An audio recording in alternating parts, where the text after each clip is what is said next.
ಭೀಮ್ ಧ್ವನಿ ನ್ಯೂಸ್ಗೆ ಸ್ವಾಗತ. ಕೋಲಾರ ಸೇತುವೆಯಿಂದ ಕೆಳಗೆ ಬಿದ್ದ ಟಿಪ್ಪರ್ ಚಾಲಕ ಸ್ಥಳದಲ್ಲಿ ಸಾವು.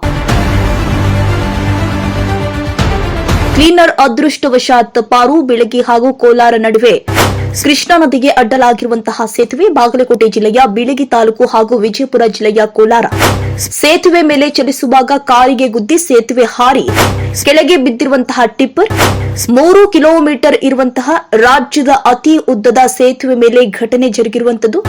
ಗದ್ದನಕೆರೆಯಿಂದ ಕೋಲಾರಕ್ಕೆ ಹೊರಟಿದ್ದಂತಹ ಟಿಪ್ಪರ್ ಚಾಲಕ ಸಂತೋಷ್ ಸ್ಥಳದಲ್ಲಿ ಸಾವನ್ನಪ್ಪಿದ್ದಾರೆ. ಕ್ಲೀನರ್ ಸಂಜುಗೆ ಗಾಯವಾಗಿದ್ದು ನದಿಯಲ್ಲಿ ಮುಳುಗಿದ ಟಿಪ್ಪರ್ ಸ್ಥಳಕ್ಕೆ ಬೆಳಗ್ಗೆ ಪೊಲೀಸರು ಭೇಟಿ ಕೊಟ್ಟು ಪರಿಶೀಲನೆ ಕೈಗೊಂಡಿದ್ದಾರೆ. ಎಲ್ಲರೂ ಮಾತಾಡ್ಕೋತ ಅಂದ್ರೆ ಹಂಗೆ